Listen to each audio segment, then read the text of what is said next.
Assalamu alaikum. Welcome to my channel.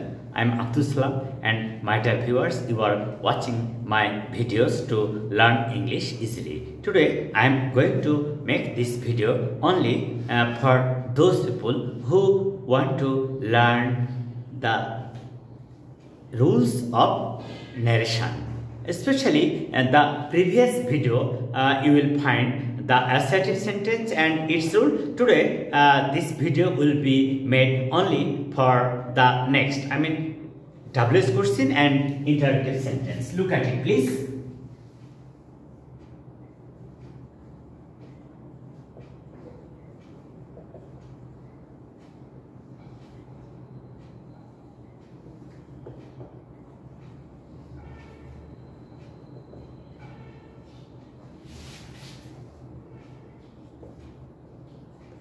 তাহলে আমরা শুরু করি আজকের ভিডিওটা এইভাবে WH কোশ্চেন বা ইন্টারোগেটিভ সেন্টেন্স নিয়ে কিভাবে আমরা ন্যারেশন করতে পারি। যেমন Rafiq said to me, will you finish it today? এই সেন্টেন্সটা পড়ে আমরা কিন্তু সহজেই বুঝতে পারছি। এখানে বলা হচ্ছে Rafiq said to me, Rafiq আমাকে বলল, will you finish it today, তুমি কি আজ এটা শেষ করবা? তাহলে এইটা একটা ইন্টারোগেটিভ সেন্টেন্স। তাহলে একে আমরা যখন ইনডাইরেক্ট ন্যারেশন করব তাহলে কি হচ্ছে, Rafiq asked me if I would finish it that day. আমরা এখন সিম্পল ভাবে কিভাবে একটা ইন্টারোগেটিভ সেন্টেন্সকে ইনডাইরেক্ট স্পিচে রূপান্তর করা যায় সেটা নিয়ে কথা বলছি। ওকে, প্রথমত এই সেন্টেন্সটা দেখে আমরা বুঝলাম যে ইন্টারোগেটিভ সেন্টেন্স।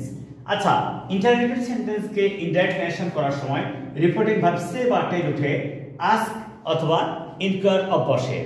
রিপোর্টিং ভার্ব সে বা টেল উঠে আস্ক অথবা ইনকোয়ার অফ বসে। ইনভার্টেড কমা উঠে ইফ বা হোয়েদার বসে।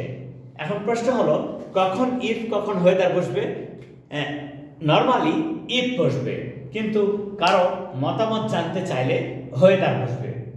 আর যে কোনো সেন্টেন্সকে ইনডাইরেক্ট ন্যারেশন করলে তা হবে অ্যাসার্টিভ সেন্টেন্স। যেমন আগে এর পূর্বে এই ইউ এর পূর্বে উইল মডাল অক্সিলারি ছিল, ইন্টারোগেটিভ বানানো হয়েছিল। যেহেতু যে কোনো সেন্টেন্সকে ইনডাইরেক্ট ন্যারেশন করলে অ্যাসার্টিভ হবে, তাই উইলের পাস্ট ফর্ম উডটা এই সাবজেক্ট এর পরে বসলো। এটা মডাল অক্সিলারি ভার্ব। তাহলে আমরা সহজে শিখলাম যে একটা ইন্টারোগেটিভ সেন্টেন্সকে ইনডাইরেক্ট স্পিচে রূপান্তর করলে রিপোর্টিং ভার্ব সে বা টেল উঠে আস্ক বা ইনকোয়ার বসে, ইনভার্টেড কমা উঠে ইফ বা হোয়েদার বসে, আর সেন্টেন্সটা অ্যাসার্টিভ হয়। ওকে হলো। আর রিপোর্টিং ভার্ব পাস্ট টেন্স হলে রিপোর্টেড স্পিচও পাস্ট টেন্স হয়। যেমন এখানে ছিল উইল, হয়ে গেল উড। আর টাইম চেঞ্জ টুডে থাকলে দ্যাট ডে হয়, এটা সিম্পল একটা বিষয়। এরপরে দেখি আমরা হি সেড। আর পার্সন চেঞ্জের নিয়ম হচ্ছে রিপোর্টেড স্পিচের সাবজেক্ট সেকেন্ড পার্সন, তাহলে রিপোর্টিং ভার্বের অবজেক্টকে ধরবে। তাহলে অবজেক্টকে যখন ফলো করবে তখন মি ফার্স্ট পার্সন, তাই এই ইউটা চেঞ্জ হয়ে গেল ফার্স্ট পার্সন। ওকে, এরপরটা আমরা দেখি he said did you draw a picture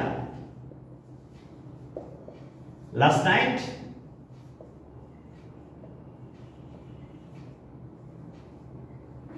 he say, সে বলল, did you draw a picture last night?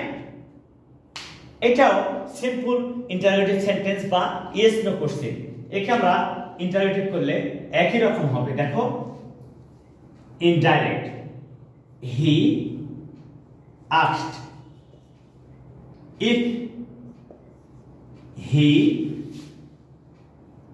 had drawn a picture the previous night.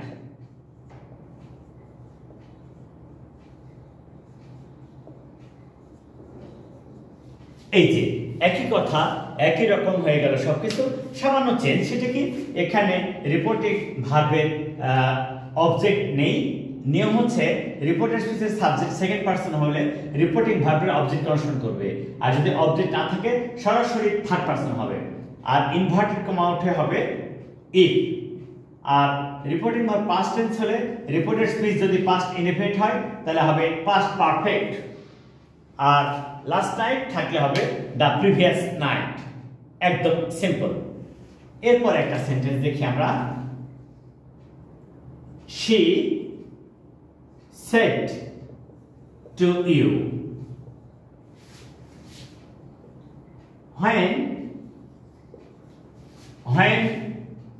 will you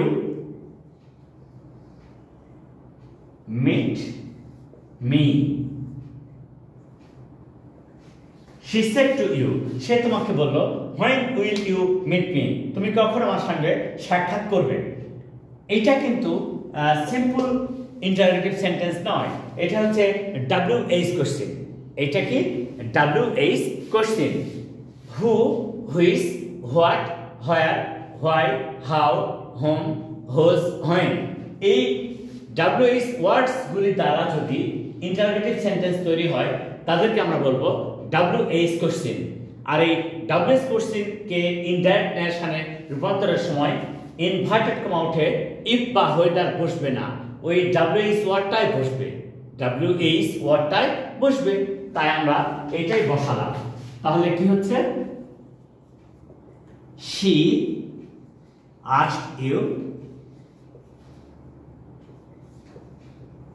when you,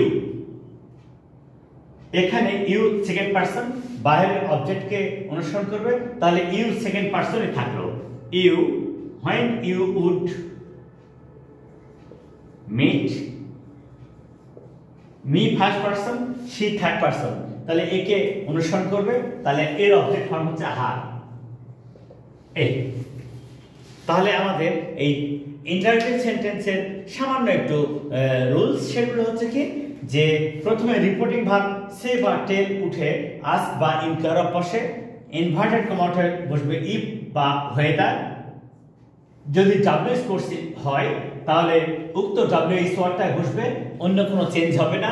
আর যে কোনো সেন্টেন্সকে indirect narration করলে তা assertive sentence হয়ে যাবে। এর চেয়ে আর কোনো কিছু নেই এখানে, একদম সিম্পল। এরপরে যে কাজটা সেটা আমরা যাচ্ছি ইম্পারেটিভ সেন্টেন্স কি এবং ইম্পারেটিভ সেন্টেন্স নিয়ে আমরা কিভাবে সেন্টেন্স তৈরি করতে পারি। আমরা ইম্পারেটিভ সেন্টেন্স নিয়ে কাজ করতে যাচ্ছি।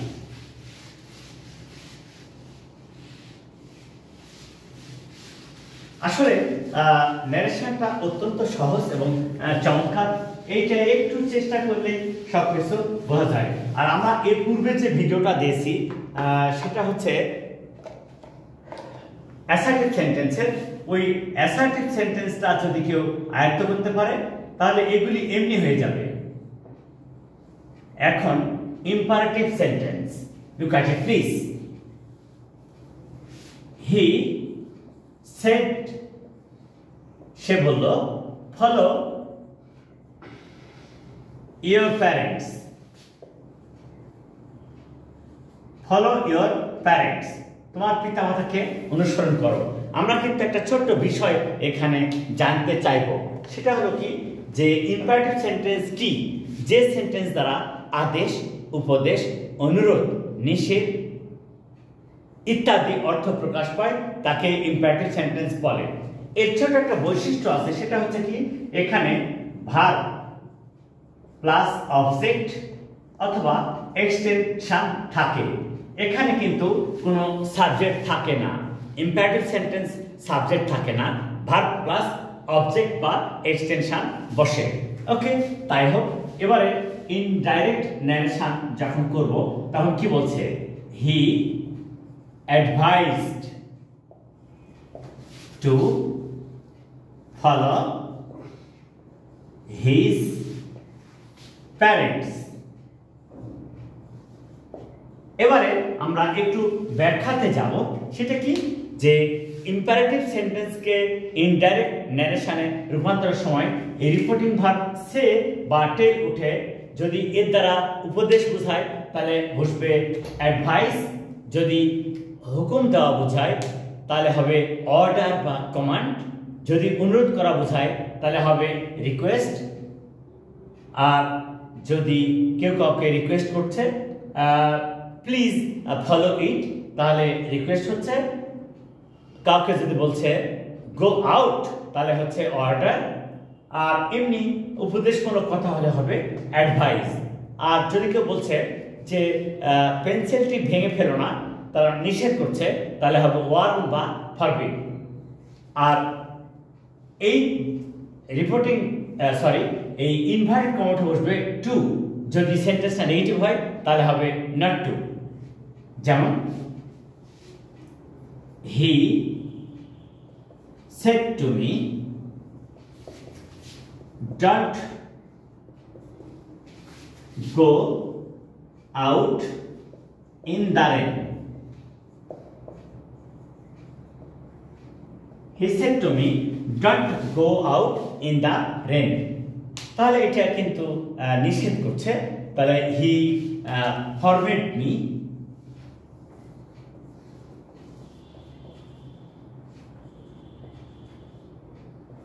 he forbade me to go out in the rain. এই হলো আমাদের, কিন্তু আমরা তো এখানে ওয়ার্নিং বলি তাহলে নট টু হবে, এখানে হবে নট টু। যেমন he said to me don't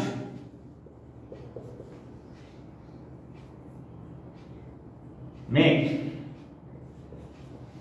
a noise again. Don't make a noise again. তাহলে এটা সতর্ক করে দিচ্ছে আমাকে যে পুনরায় কোলাহল করো না। তাহলে এটাকে আমরা চেঞ্জ করলে এরকম হবে, ইনডাইরেক্ট করলে হবে কি দেখো, যে he warned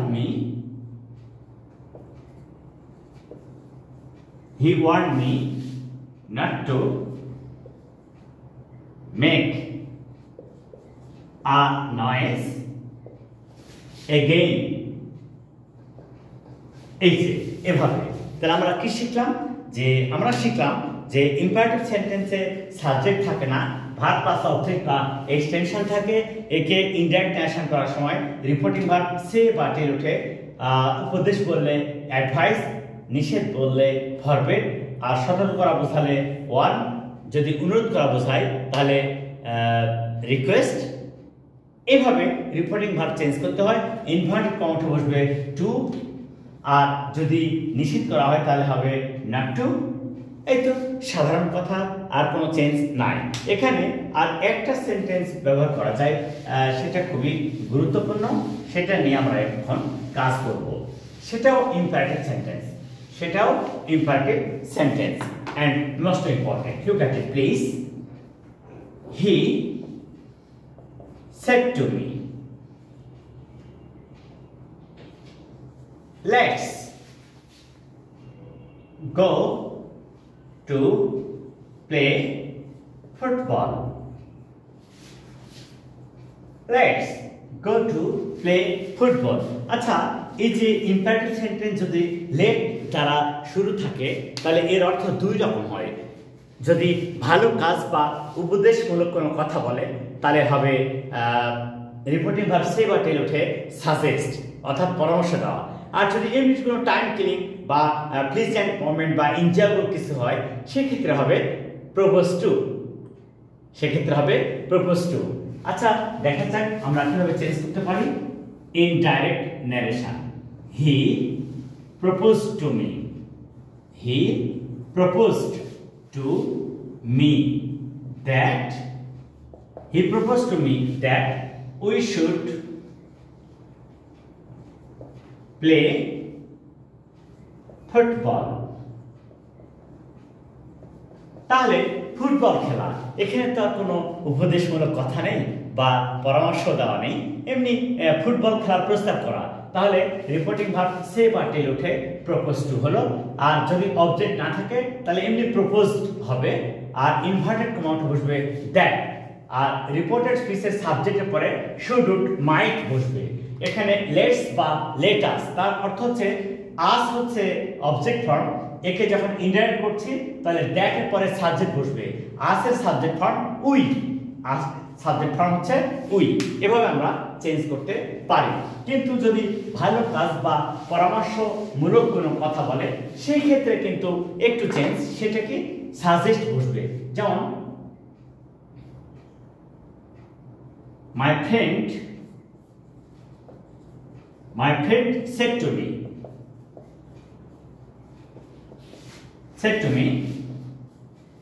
let's prepare our lesson।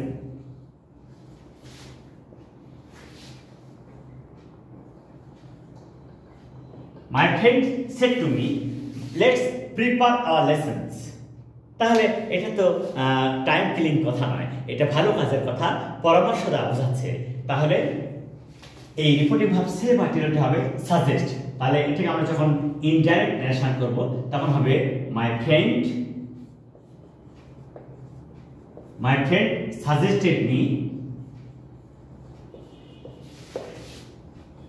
That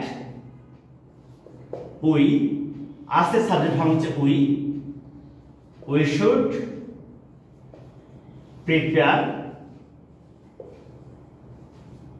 our lessons। এইভাবে আমরা ইম্পারেটিভ সেন্টেন্সকে ইনডাইরেক্ট ন্যারেশন করতে পারি। So my dear viewers, please follow this video from the beginning to the end and share it to your friends and tell them to follow and share। আসসালামু আলাইকুম।